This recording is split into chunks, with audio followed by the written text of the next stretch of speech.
नमस्कार शेतकरी बांधवांनो, अद्रक पिकाच्या पोषणाची खूप कमी कालावधी राहिला आहे. अद्रक कंदाची साईज डेव्हलपमेंट होण्यासाठी ज्या काही गोष्टी असतात की ज्याच्यामुळे कुठलेही कारणं आहेत की ज्याच्यामुळे अद्रकीच्या कंदाची जी साईज डेव्हलप होते ते आपण पहिले समजून घेऊ. सगळ्यात पहिली महत्त्वाची ॲक्टिव्हिटी शेतकरी बांधवांनो की अद्रकीचा पाला हा हिरवा नसतो. त्यानंतर जमिनीमधले जे आपण म्हणजे की सूक्ष्म मायक्रो ऑर्गॅनिझम आहे ते जमिनीमध्ये ॲक्टिव्ह नसतं.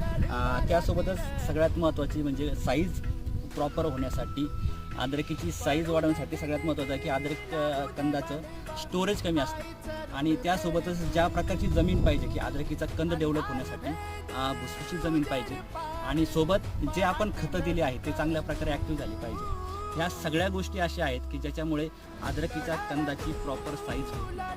मग ह्या सगळ्या गोष्टीचा विचार केला आणि त्याच्यावर जर आपण योग्य कारण शोधले